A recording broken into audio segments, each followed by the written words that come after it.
नमस्कार, मी वृषाली पाटील TV9 विशेष मध्ये आपलं स्वागत करते। जालना लाठीचार्ज बद्दल गृहमंत्री फडणवीसांनी व्यक्त केलेली दिलगिरी ही वातावरण शांत करण्यासाठी होती, असा दावा भाजपच्या प्रवीण दरेकरांनी केलाय। तर जालन्यात आधी पोलिसांवर दगडफेक झाली की मग आधी आंदोलकांवर लाठीचार्ज झाला, याबाबत फडणवीसांनी काल लेखी उत्तर दिलं। मात्र याआधी फडणवीसांची भूमिका आणि कालच्या भूमिकेत विसंगती असल्याचं विरोधकांनी म्हटलंय। पाहूया।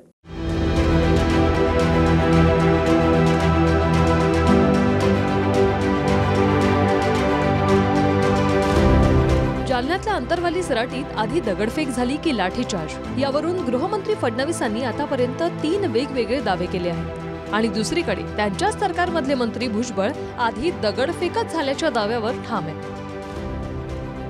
सभागृहात काल फडणवीसांनी लेखी उत्तरात जालन्यामध्ये पोलिसांनी बचावात्मक लाठीचार्ज केल्याचं म्हटलं। त्या लेखी उत्तराचाच दाखला देत भुजबळांनी पुन्हा जालन्यातला मुद्दा बाहेर काढलाय।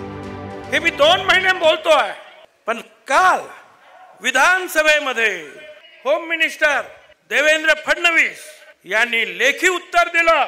जमाव हिंसक झाला आणि 1-2 नाही, 79 पोलीस अधिकारी जखमी झालेले आहे आणि मग पोलिसांनी बचावात्मक पद्धतीने वाजवी बळाचा वापर केल्यामुळे 50 आंदोलन करणारे आंदोलक जे आहे जखमी झाले। दुसरीकडे मात्र ज्या दिवशी लाठीचार्ज झाला त्या दिवशी फडणवीस म्हणाले की 1 सप्टेंबरला अंतरवाली सराटीत आधी दगडफेक झाली, त्यानंतर पोलिसांनी कमी प्रमाणात लाठीचार्ज केला। जर लाठीचार्ज केला नसता तर पोलिसांना वाईट स्थितीला सामोरं जावं लागलं असतं, असं फडणवीसांनी म्हटलं। नंतर 4 सप्टेंबरला दगडफेकीचा उल्लेख न करता पोलिसांनी केलेल्या बळाच्या वापराचं आम्ही समर्थन करत नाही, असं म्हणत जे लोक जखमी झाले त्यांची क्षमा मागतो, असं फडणवीस म्हणाले।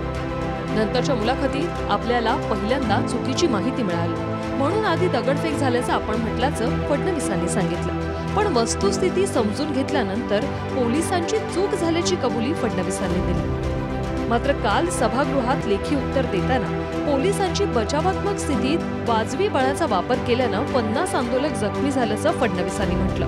आता या 4ही दाव्यांमध्ये फरक आहे आणि शब्दांमध्येही, त्यामुळे नेमका कोणता दावा खरा हा प्रश्न आहे।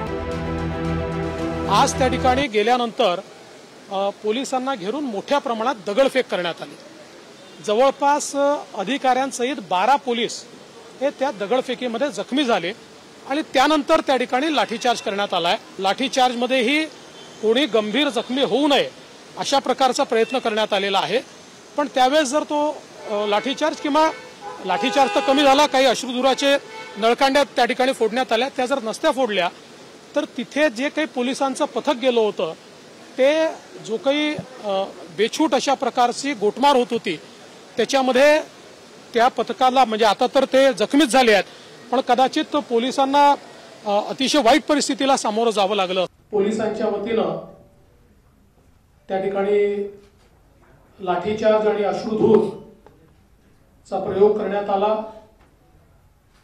खरं म्हणजे हे अतिशय दुर्दैवी अशा प्रकारची घटना आहे आणि अशा प्रकारच्या बळाचा वापर करण्याचं समर्थन हे केलं जाऊ शकत नाही आणि आताही बळाचा उपयोग करण्याचं कुठलं कारणच नव्हतं। त्यामुळे सर्वप्रथम ज्या निष्पाप नागरिकांवर या बळाच्या वापरामुळे ज्यांना इजा झालेली आहे, जे जखमी झालेले आहेत, त्यांच्या प्रती शासनाच्या वतीनं या ठिकाणी मी क्षमा याचना करतो, क्षमा मागतो। त्यावेळेस एवढंच बोललो की पोलिसांना देखील लागलेलं आहे आणि अशा प्रकारची घटना घडलेली आहे। मला त्यावेळेस माझा समज असा होता किंवा जी काही माहिती दिली होती किंवा जी आली होती, अर्थात माझं काही सगळ्यांची नीट बोलणं झालं नव्हतं, ती पहिली माहिती होती आणि त्यातनं असं बाहेर येत होतं की पोलिसांवर काहीतरी गोटमार झाली म्हणून लाठीचार्ज झाला। त्याच्यावर बोललो। नंतर ज्यावेळेस मी पूर्ण वस्तुस्थिती जाणून घेतली तर मला लक्षात आलं की पोलिसांनी चुकीचं केलेलं आहे। लाठीचार्ज करण्याची आवश्यकता त्या ठिकाणी नव्हती। त्यांनी लाठीचार्ज केला नसता तर कदाचित पोलिसांना जखमी व्हायची वेळ आली नसती। त्यामुळे कारवाई पण केली आणि मी स्वतः म्हणजे गृहमंत्री म्हणून त्या लाठीचार्जची माझा थेट संबंध नसताना देखील मी थेट माफी मागितली, क्षमाच मागितली। कारण कुठल्याही समाजावर जर एखादा अन्याय झाला तर राज्यकर्ते म्हणून आपला इगो असण्याचं कारण नाही आहे. जे चुकलंय ते चुकलंय, ते आपण मान्य केलं पाहिजे. मी त्याची माफी मागितली. विसंगती आहे, आधी सांगितलेले त्याच्यात आणि नंतर विसंगती आहे. लेखी उत्तराचंच खरं असेल, कारण ते लेखी खालून वर आलेलं असतं. खाली पोलिसांची बाजू जी आहे ती तशी खालनं लिखित स्वरूपात वर आली असेल. तर त्यांना वातावरण शांत करणं ही प्रायोरिटी होती, म्हणून त्याने दिलगिरी व्यक्त केली. तसं देवेंद्रजींचं काहीच चुकलं नव्हतं, दिलगिरी मागण्याचं काही कारण नव्हतं. परंतु माझ्या इगोपेक्षा या ठिकाणी मला महाराष्ट्र शांत होणं महत्त्वाचं आहे. याचा तपास करू आणि तपासाअंती जे असेल त्याप्रमाणे आपण पुढे जाऊ, ही भूमिका घेऊन त्याने केलेलं वक्तव्य आणि त्या ठिकाणचं त्यांची त्यावेळची भूमिका. दुसरा मुद्दा म्हणजे मराठा आरक्षणाचा मुद्दा कोर्टात प्रलंबित आहे. याबद्दल आम्ही वारंवार जरांगेंशी संवाद करत होतो, त्यांना समजावत होतो, असं फडणवीस म्हणाले होते. मात्र प्रत्यक्षात जरांगेंचं उपोषण कुणबी पत्रांसाठी होतं आणि त्यासाठी सरकारनंच 3 महिन्यांआधी समिती नेमण्याचं आश्वासनही दिल्यामुळे फडणवीसांचा तो दावाही चर्चेत आहे. जे उपोषणकर्ते होते त्यांच्याशी स्वतः मुख्यमंत्री बोलले होते. विविध प्रकारे त्यांच्याशी आमचा संवाद सुरू होता आणि त्यांनी उपोषण परत घ्यावं, कारण मराठा आरक्षणाच्या प्रश्नावर सरकार गंभीरतेने काम करते आहे.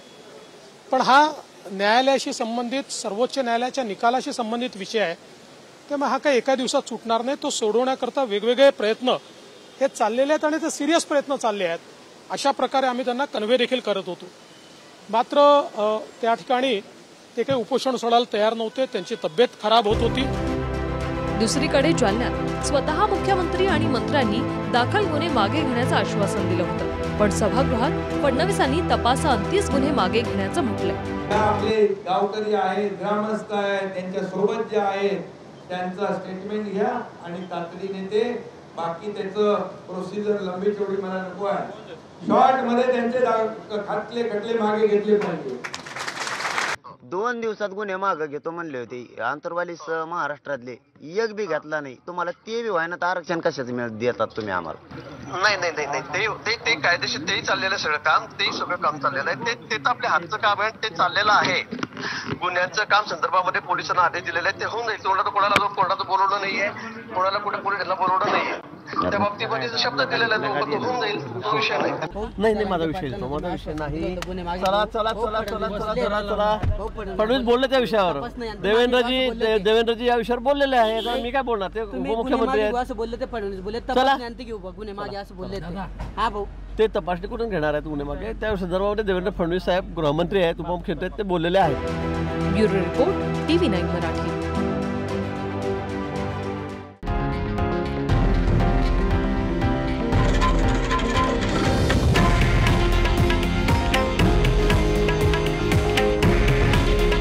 हे आहे देशातील नंबर 1 न्यूज नेटवर्क आणि आपण पाहत आहात TV9 मराठी.